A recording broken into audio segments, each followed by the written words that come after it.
السلام عليكم ورحمة الله وبركاته.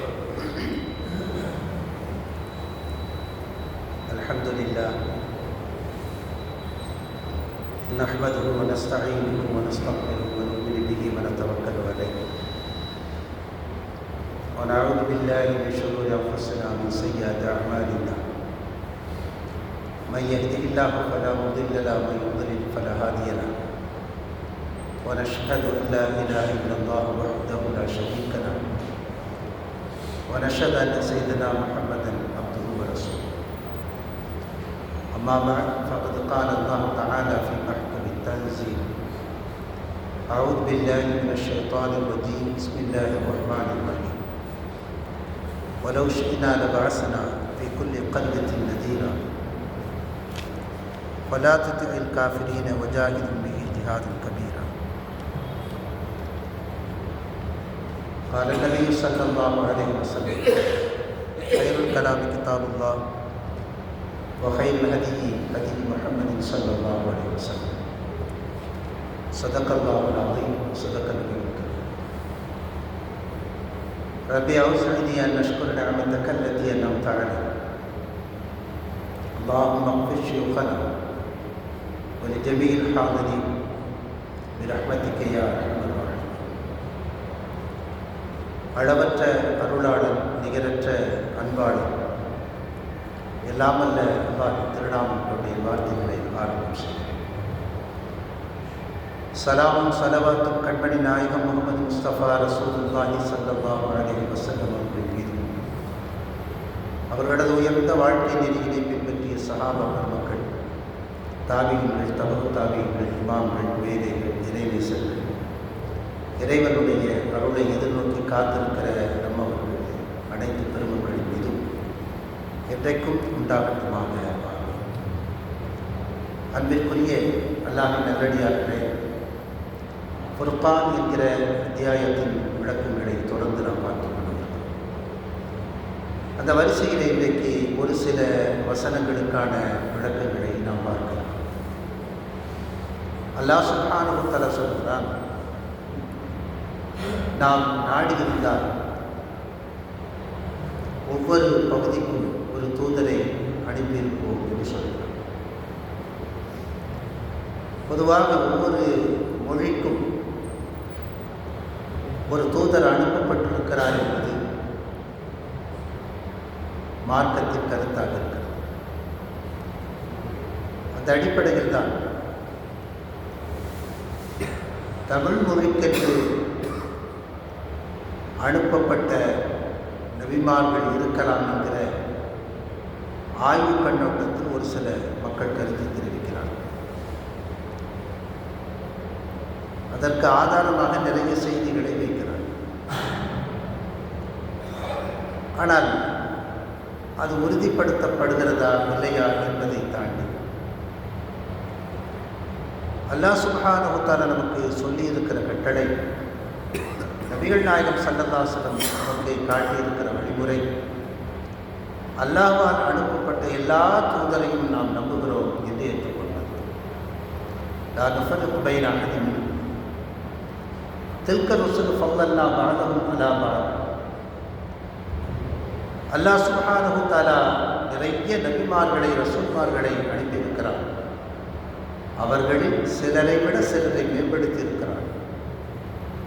ஆனால் நாங்கள் அவர்களுக்கிடையிலே எந்த வேறுபாடையும் காட்ட மாட்டோம், பார்க்க மாட்டோம் என்பதுதான் நம்முடைய நிலைப்பாடாக இருக்க வேண்டும் என்று அல்லாஹ்வும் ரசூலும் நமக்கு கற்றுத்தருகிறார்.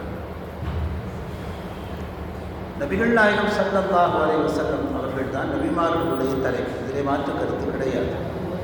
காத்தமுன் நபி, காத்தம் என்கிற வார்த்தைக்கு முத்திரை. ஒரு கடிதம் எழுதி முடித்ததற்கு பிறகு முத்திரையிடுகிற வழக்கம் கடைசியாக. அதற்கு பிறகு அந்த கடிதத்தில் வேலை இல்லை. ஆனால் இந்த காத்தம் என்பதற்கு தனிச்சிறப்பான என்கிற ஒரு அர்த்தம் இருக்கிறது. இந்த அர்த்தத்தை எடுத்துக்கொண்டுதான் காதியானிகள் என்று சொல்லக்கூடியவர்கள், நபிக்கு பிறகும் இன்னொரு நபி வருகிறார், வந்துவிட்டார், மிர்சா குலாம் அஹ்மத் என்பவர் தான் அந்த தூதுவர் என்று அவர்கள் சுன்னத்துல் ஜமாத்துடைய கருத்திலிருந்து தடம் புரண்டு விட்டார்கள். ஒரு வார்த்தைக்கு பல அர்த்தங்கள் இருக்கிறது. சிங்கத்தை குறிப்பதற்காக மட்டும் அரபி மொழியிலே 500 வார்த்தைகள் இருக்கிறது. ஒரு பொருளை குறிக்க அதிகப்படியான வார்த்தைகளைப் போல ஒரு வார்த்தைக்கு பல பொருட்கள் இருக்கிறது. இந்த கண்களை சுட்டி காட்டக்கூடிய அரபி வார்த்தை ஐன். ஆனால் இந்த ஐன் என்கிற வார்த்தைக்கு பல பொருட்கள் இருக்கிறது. அடிப்படையானது, ஊற்று என்று இன்னும் பல்வேறு விளக்கங்கள் இருக்கிறது. எந்த இடத்தில் எந்த பொருளை வைத்துக் கொள்ள வேண்டும் என்பதற்கான அறிவும் ஆற்றலும் முந்தைய இமாம்களால் நமக்கு கற்றுத்தரப்பட்டிருக்கிறது. அது தொடர்ந்து நாம் அதை படிக்கிற போதுதான் அதனுடைய ஆசிரியரிடத்தில் முறையாக கற்றுக்கொள்ளும் போதுதான் அது நமக்கு தெரியும். மொழி என்பது வெறும் மொழி அல்ல, அதை கடந்து பல செய்திகளை சொல்லுகிறது. எனவேதான் குர்ஆனுக்கு விளக்கங்களை நபிகள் நாயகம் ஸல்லல்லாஹு அலைஹி வஸல்லம் இடத்திலே சஹாபாக்கள் கேட்டிருக்கிறார்கள். சஹாபாக்கள் யார்? அரபி மொழியை தாய்மொழியாக கொண்டவர். இந்த குர்ஆன் அவருடைய தாய்மொழியில் இறங்கி இருக்கிறது என்பதற்காக எல்லோருக்கும் அர்த்தம் தெரிந்துவிட்டது என்று பொருள் அல்ல. அவர்களுக்கு புரியாத பொருளை நபியிடத்திலே கேட்டார். ஒரு வசனத்திலே அல்லாஹ் சுப்ஹானஹு வ தஆலா இப்படி சொல்கிறார், வஅபுது ரப்பக ஹத்தா யஅதியக யகீன். இந்த வசனத்திற்கான நேரடி பொருள் வஅபுது ரப்பக, உங்களது இறைவனை வணங்குங்கள். ஹத்தா எது வரைக்கும் தெரியுமா? யஅதியக, உங்களிடத்தில் வருகிற வரைக்கும். அது யகீன். யகீன் வருகிற வரைக்கும் நீங்கள் வணங்குங்கள் என்பதுதான் கட்டளை. யகீன் என்பதற்கு அரபி வார்த்தைக்கு, யகீன் என்கிற அரபி வார்த்தைக்கு என்ன பொருள் என்று அகராதிகளை தேடி பார்த்தால் உறுதி என்ற ஒரு அர்த்தம் இருக்கிறது. எனவே உறுதி என்கிற அர்த்தம் அப்படியே வைத்துக் கொண்டால் எனக்கு உறுதி வந்துவிட்டது, நான் வணக்கத்தை விட்டுவிடலாமா? ஒரு 10 ஆண்டு காலம் 20 ஆண்டு காலம் இறை வணக்கத்திலேயே செலவழித்திருக்கிறேன். இந்த இறைவணக்கமும் வழிபாடும் வாழ்க்கையும் எனக்கு ஒன்றை கற்றுத்தந்திருக்கிறது. இறைவன் நிச்சயமாக இருக்கிறான், இது நான் மறுக்க மாட்டேன். அதில் மாற்று கருத்து கிடையாது.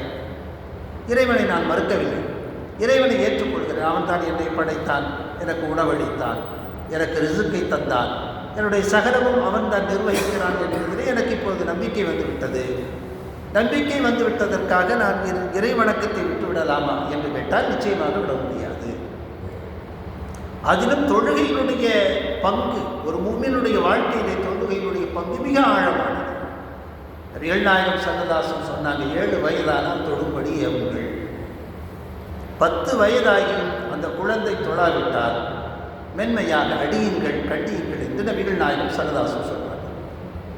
சிறிய வயதிலிருந்தே அந்த பழக்கம் நமக்கு வர வேண்டும் என்பதற்காகத்தான் இந்த ஏற்பாடு. இந்த தொழுகை கொண்டு மிக குறிப்பாக சின்ன குழந்தைகளுடைய இபாதத்துகளை கொண்டு இறைவனுக்கு எதுவும் ஏற்பட போவதில்லை.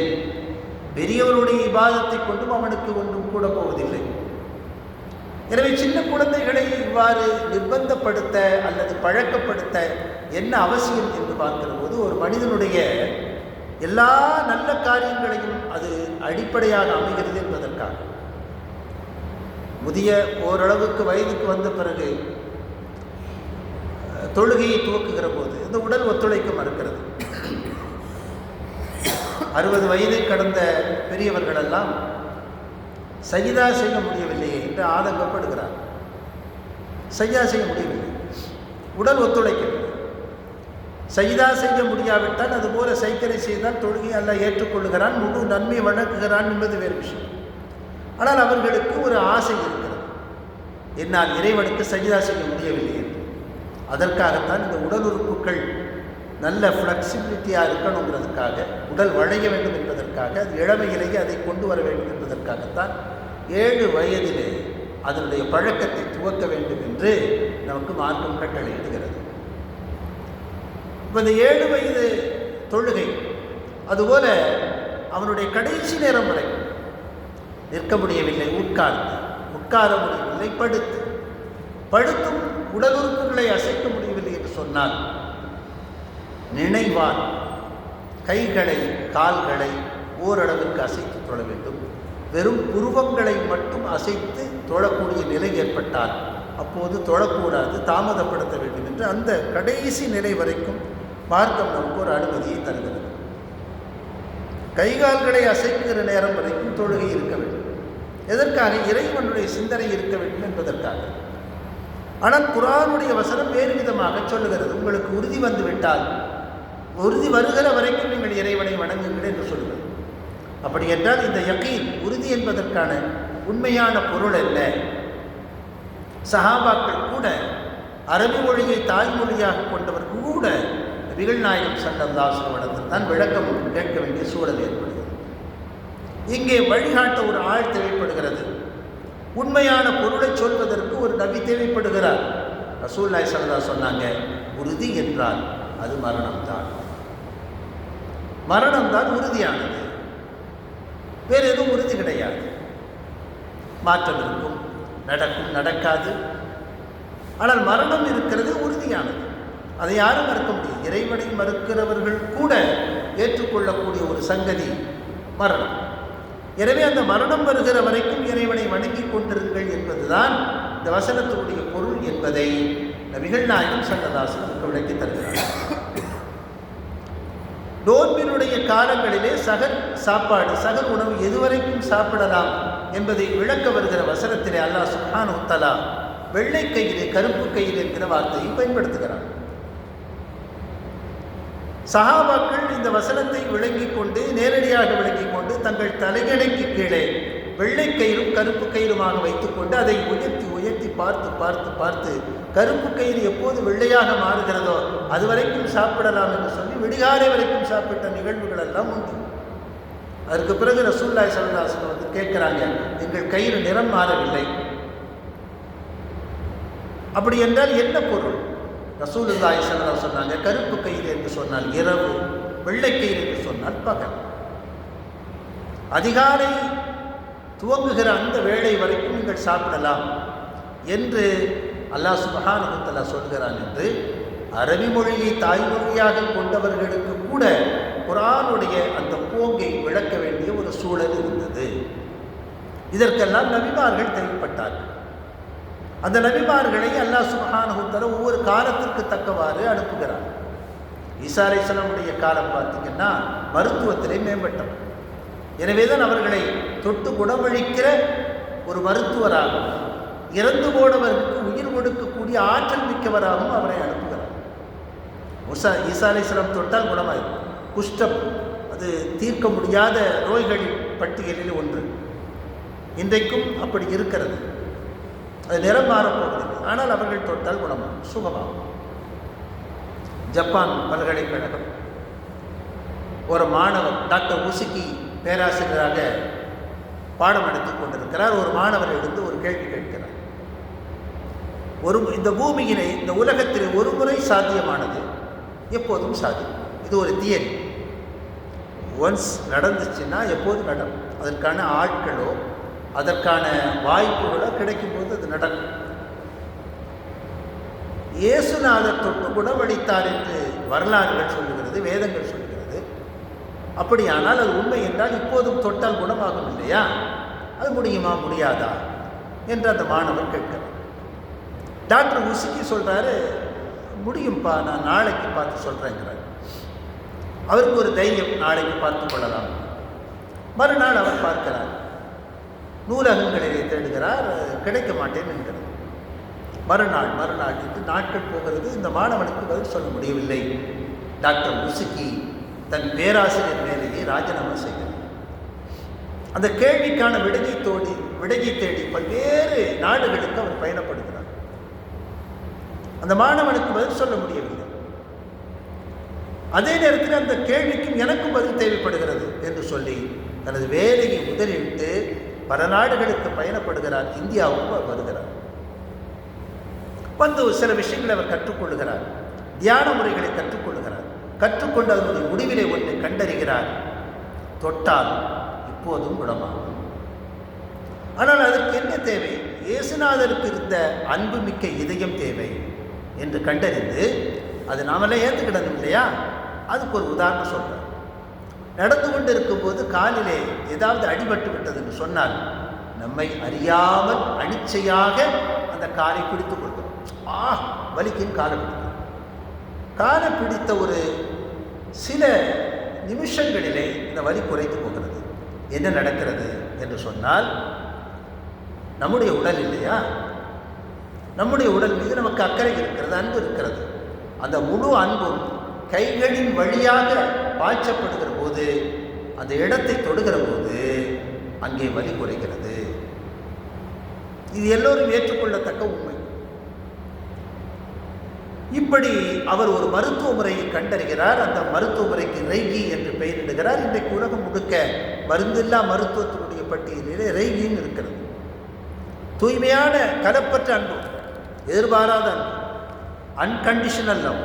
எந்த கண்டிஷனும் இருக்கக்கூடாது. இதை நான் செய்தால் எனக்கு பேர் கிடைக்கும், இதை செய்தால் எனக்கு வருமானம் கிடைக்கும், இதை செய்தால் நான் புகழப்படுவேன் என்கிற எந்த எண்ணமும் இல்லாமல் பரிசுத்தமான இதயமாக இருந்தால் அவர்கள் தொட்டால் நிச்சயமாக குணமாகும். வேண்டுமானால் பரீட்சித்து பாருங்கள் அவர் எழுதுகிறார். அப்போ ஈசா அலைஹிஸ்ஸலாம் அனுப்பப்பட்ட காலம் மருத்துவத்தில் எல்லோரும் மேம்பட்டு இருக்கிற போது அதைவிட சற்று உயர்வாக நபியை அல்லாஹ் அனுப்புகிறான். இறந்து போனவர்களை உயிர்ப்பிக்கிற ஆற்றலை கொடுக்கிறார். அவர்கள் உயிர்ப்பிப்பது கிடையாது, அல்லாஹ்வுடைய நாட்டத்தை கொண்டு அவர்கள் வழியாக அல்லாஹ் தான் உயிர்ப்பிக்கிறார். ஆனால் பார்க்கிற பொதுமக்களுக்கு இது ஒரு உண்மையிலேயே பெரிய ஆச்சரியம். இன்றைக்கு வரைக்கும் அது சவால் தான். இறந்து போனவர்களை திரும்ப கொண்டு வர முடியாது, யாராலும் முடியாது. ஆனால் அல்லாஹ் சுப்ஹானஹு வ தஆலா ஹஜ்ரத் ஈசா அலைஹிஸ்ஸலாம் அவர்களுக்கு கொடுத்திருந்தார். மூசா நபிக்கு என்ன கொடுத்திருந்தால், அந்த சமயத்தில் சூனியங்கள் மிகைத்து நின்றது. எனவே எல்லா சூனியங்களையும் தூக்கி சாப்பிடுகிற அளவிற்கு அவர்களுக்கு ஆற்றலை கொடுத்தார். ஒரு கைத்தடி, அந்த கைத்தடி பெருமிய பாம்பாக மாறி அந்த சூனியக்காரனுடைய மொத்த பொருட்களை விழுங்கி ஏப்பம் விட்டு நின்றது. பார்த்த உடனே மிரட்டாங்க. சில மக்களை நம்ப வைப்பதற்கு இது போன்ற அற்புதங்கள் எல்லாம் தேவைப்படுகிறது, சராசரி மக்களை நம்ப வைப்பது. ஆனால் புத்திசாலி இவற்றையெல்லாம் கடந்து விடுவார். புத்திசாலிக்கு இது ஒரு பெரிய பொருட்டே அல்ல. காரணம் என்றால் அல்லாஹ் எல்லாவற்றிலும் வல்லமை மிக்கவன் என்று ஏற்றுக்கொண்டதற்கு பிறகு கம்பு பாம்பாக மாறினார் என்ன, மலையாக மாறினார் என்ன, அது அவனுக்கு பொருட்டு கிடையாது. இறைநேசர்களும் அற்புதங்களை வெளிப்படுத்துகிறார்கள், நபிமார்களும் அற்புதங்களை வெளிப்படுத்துகிறார்கள். நபிமார்கள் வெளிப்படுத்தக்கூடிய அற்புதங்களை அரபு வழக்கு சொல் முஅ்ஜிஸாத் என்று அழைக்கிறது. இறைநேசர்கள் வெளிப்படுத்தக்கூடிய அற்புதங்களை கராமத் என்று அழைக்கிறது. உண்மையில் சொல்ல போனால் இவற்றை வெளிப்படுத்த அவர்கள் வெட்கப்படுகிறார்கள் என்பதுதான் உண்மை. ஒரு கன்னிப்பெண் தான் பருவமடைந்ததை சொல்லுவதற்கு வெட்கப்படுவதை விட பன்மடங்கு வெட்கப்படுவதாக அவர் சொல்கிறார். காரணம் என்ன? ஒன்று, அவர்கள் இதை செய்யவில்லை, அவர்கள் வழியாக நடக்கிறது, அவ்வளவுதான். இரண்டாவது, அல்லாஹ்வுக்கு இதெல்லாம் தெரியும். அதனால்தான் இறைநேசரிடத்திலே ஆச்சரியப்படுதல் என்பது கூடாது, ஆச்சரியப்படக்கூடாது ஒரு விஷயம். ஆனால் ஷரியத் ஒன்று சொல்லுகிறது, ஆச்சரியப்பட்டால் சுப்ஹானல்லாஹ் என்று சொல்ல வேண்டும்.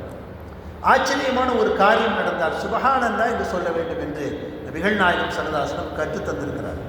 ஒரு வானவில் தோன்றுகிறது மழை நேரத்திலே, நமக்கு பெரிய ஆச்சரியம் இருக்கு. இந்த வெண்மையான மேகக்கூட்டத்திலே, வானத்திலே, உண்மையில் வானம் ஒரு பருப்பொருள் அல்ல என்று விஞ்ஞானம் பேசுகிறது.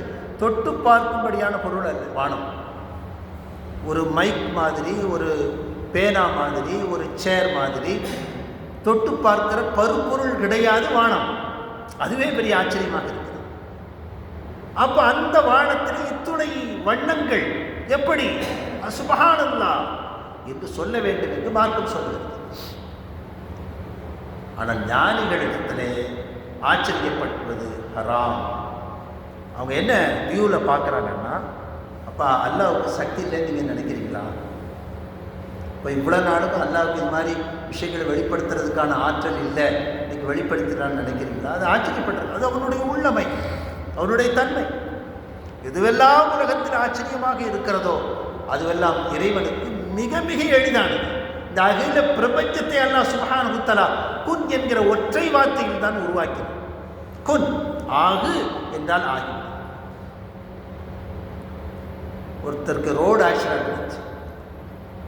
ஒரு 20 ஆண்டுகளுக்கு முன்னாடி ஒரு இன்ஜினியர் சரியாக தலையில் அடி, அந்த தலையில் அடிக்க போகிற போது அவருக்கு அல்ல ஒரு சிந்தனையை கொடுக்கிறான். குன் என்று சொன்னால் ஆகிவிடுகிற அல்லாஹ் இதை மிக லேசாக பாதுகாத்து விடுவான் என்று ஒரு சிந்தனை. பாருங்கள், அந்த சிந்தனை அல்லாஹ் தான் கொடுக்குறான். ஒவ்வொரு சிந்தனையும் அல்லாஹ் தான் கொடுக்குறான். அந்த சிந்தனை கொடுத்த மாத்திரத்திலே அந்த தலை அடிபடாமல் தன்னை கையை கொண்டு அதை தடுத்துக் கொள்கிறார். குறுக்க கையை வைக்கிறார். அந்த அடியினுடைய விபரீதம் 50% குறைக்கப்படுகிறது. அவருடைய படுக்கை நாட்கள் வெகு வேகமாக குறைக்கப்படுகிறது. நிவாரணம் மிக வேகமாக நடக்கிறது. ஒற்றை சிந்தனை, அல்லாஹ் மீது உள்ள தவக்கல்.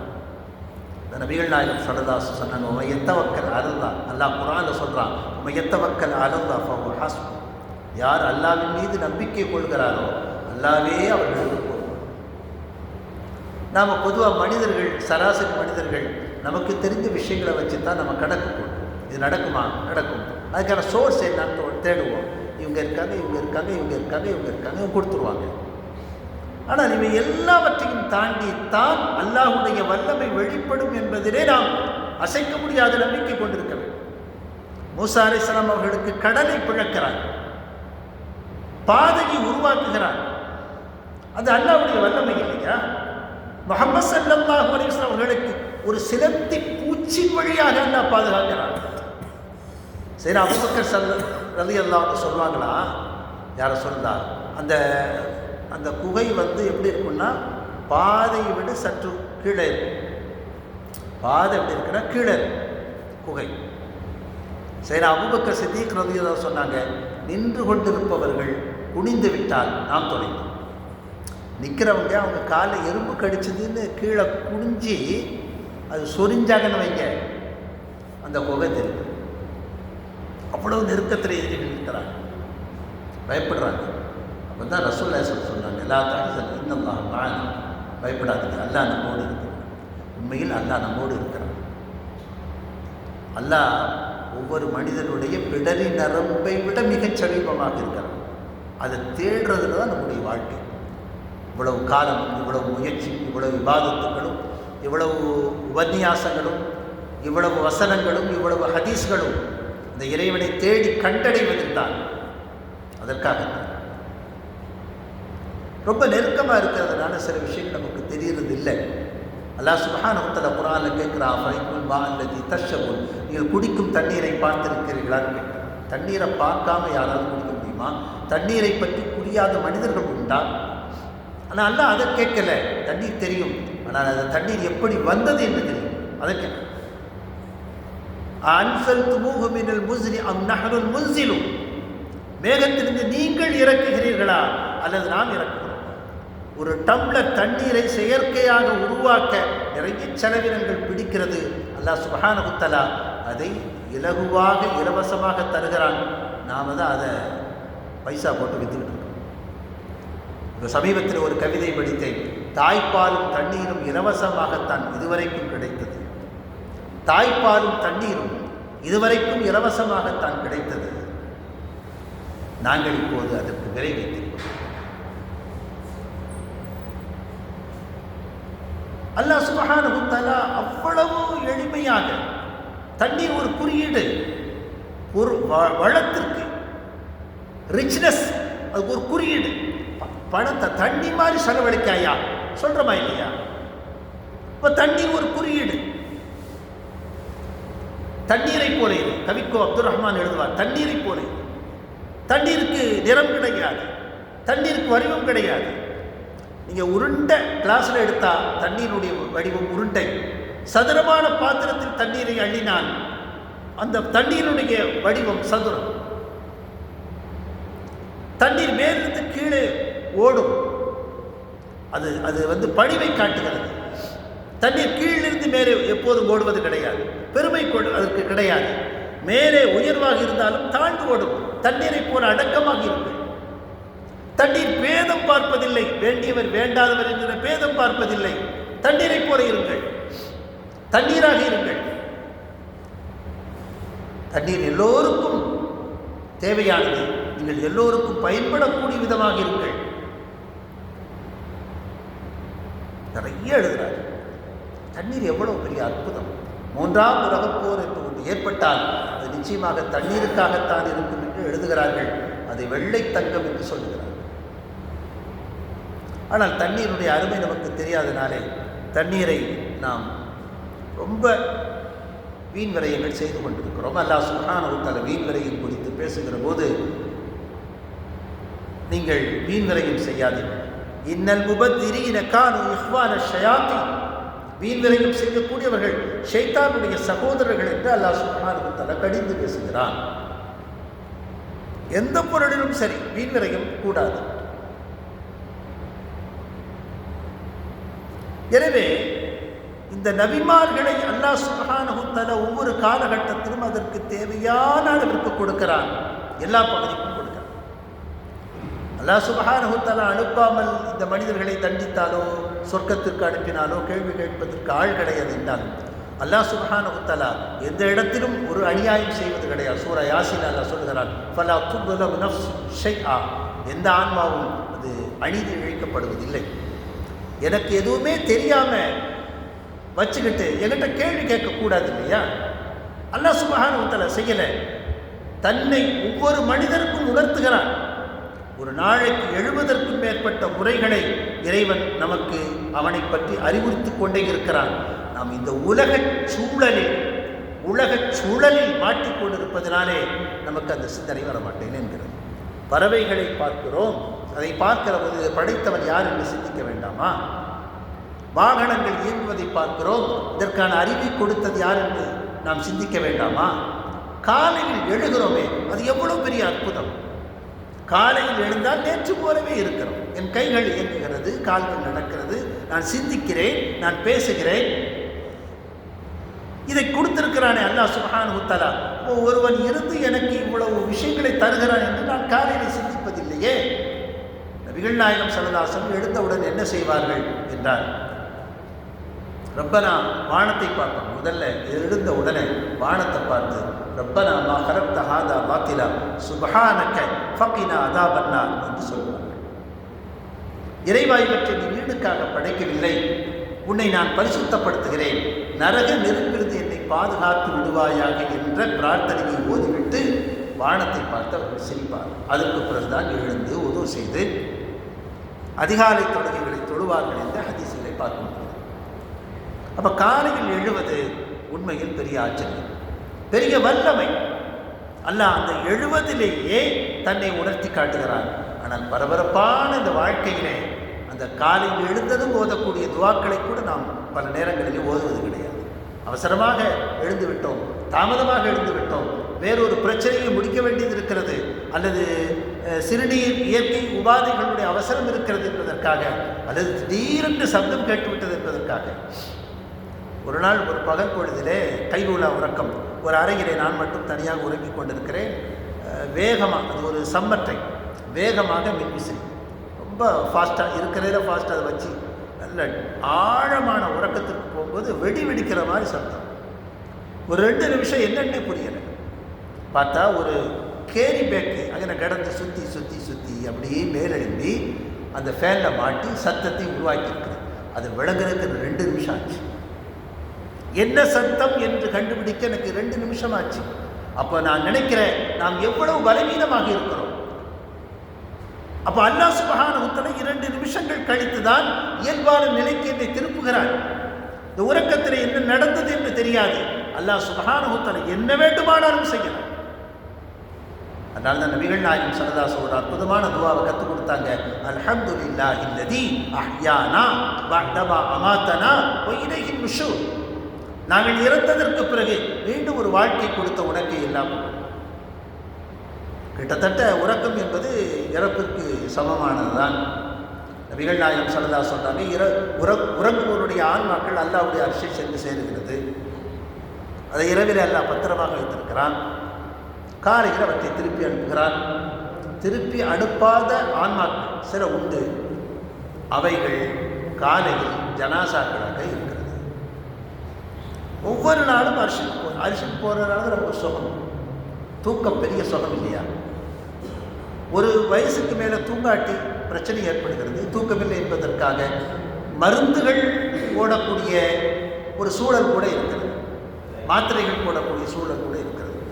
ஒரு வயசுக்கு மேலே தூக்கமின்மை என்பது ஒரு நோய் என்று நாம் நினைக்கிறோம். ஆனால் நல்ல மருத்துவர்கள் சொல்லுகிறார்கள் அது நோய் அல்ல என்று சொல்லுகிறார்கள். அது நோய் கிடையாது. தூக்கமின்மை என்பது நோய் கிடையாது. நமக்கு தூக்கம் வரவில்லையே என்பதுதான் நோய். அந்த எண்ணம் தான் நோயாக இருக்கிறது. மருத்துவர்கள் சொல்லக்கூடிய செய்தி, தூக்கமின்மை என்பது இயல்பானது. தூக்கம் பழைய மாதிரி இருக்காது.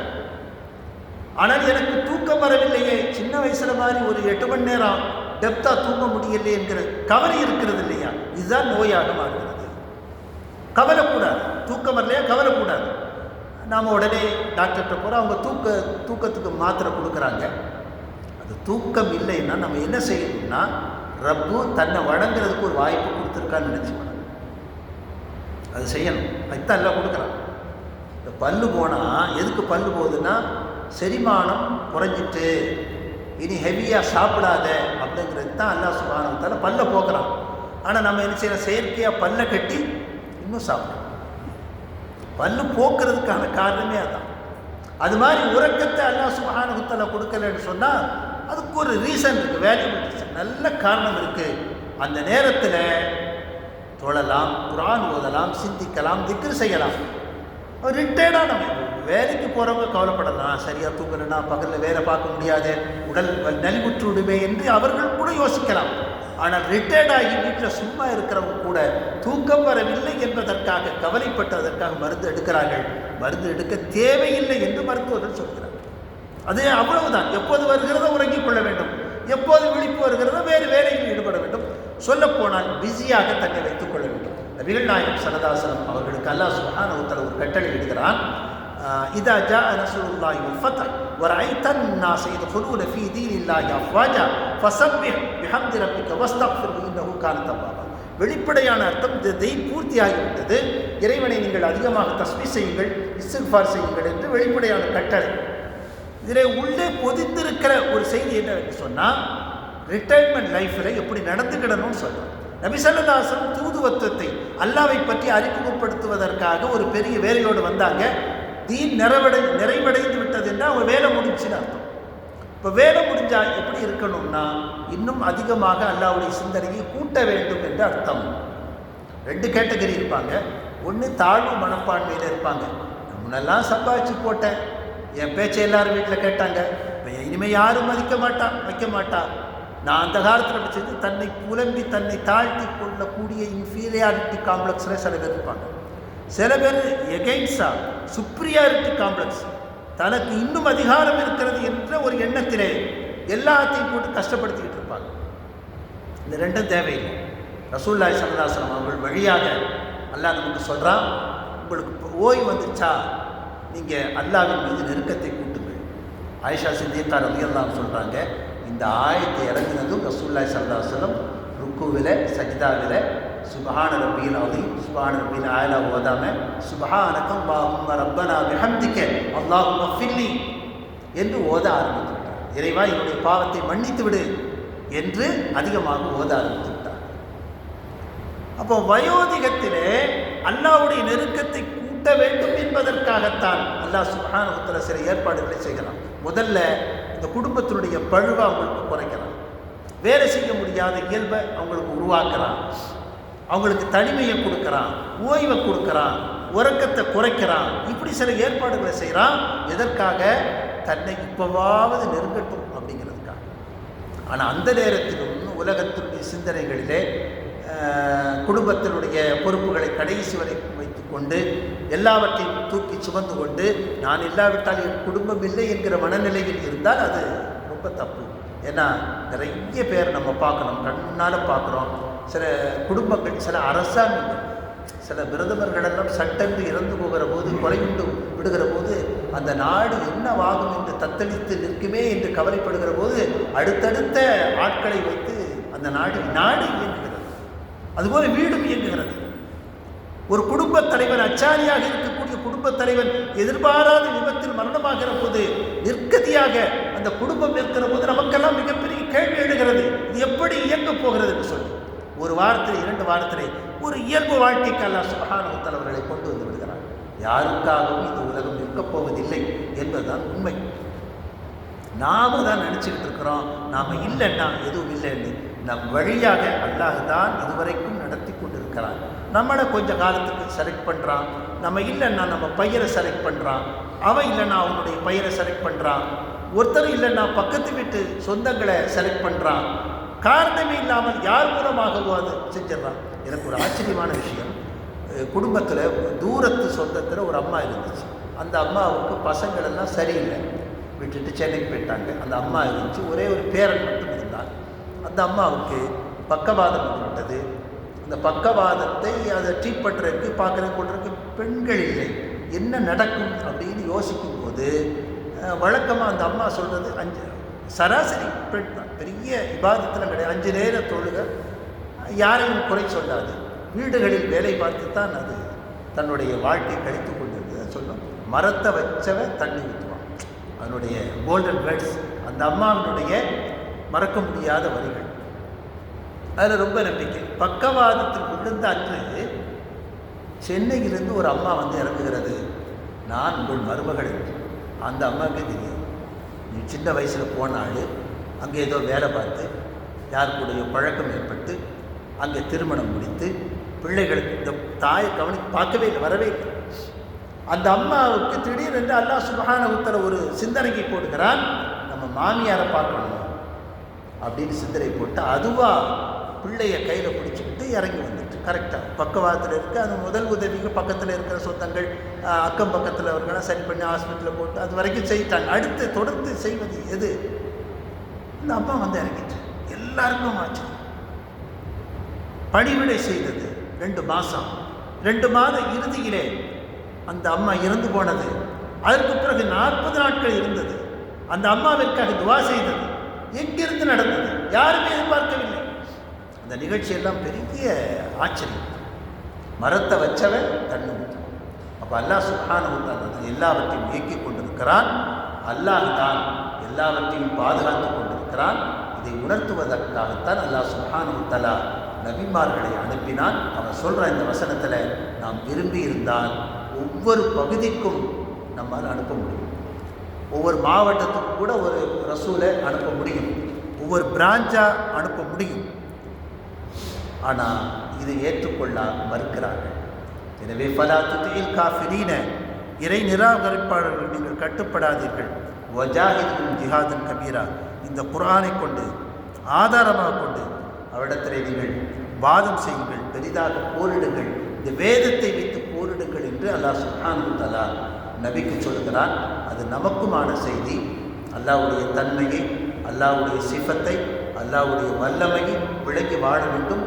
நபிமார்களை நமக்கு எவ்வளவு ஒரு கிருபையாக கொடுத்திருக்கிறார். நாம் எல்லாம் பெரும் பாக்கியவான்கள். நபி இல்லாவிட்டால் இறைவனை தெரியாது. அவங்க தான் அல்லாஹ்னா யாரும் நமக்கு அறிமுகப்படுத்துகிறாங்க. இப்போ நபி வந்து நம்முடைய வாழ்க்கையில் ரொம்ப முக்கியமானது. அதை எடுத்துக்கொண்டு அந்த சுன்னத்துக்களை பேணி வாழ வேண்டும். அல்லாஹ் சுப்ஹானஹு வ தஆலா அவற்றை விளங்கி வாழக்கூடிய தௌஃபீக்கை நம் அனைவருக்கும் தருவானாக. வாஃபிர் தஅவானா அல்ஹம்துலில்லாஹி ரப்பில் ஆலமீன். சுப்ஹானல்லாஹி வ பிஹம்திஹி அஷ்ஹது அன் லா இலாஹா இல்லா அன்த அஸ்தக்ஃபிருக வ அத்தூபு இலைக். சுப்ஹான ரப்பிக ரப்பில் இஸ்ஸத்தி அம்மா யசிஃபூன். ஸலாமுன் அலல் முர்ஸலீன்.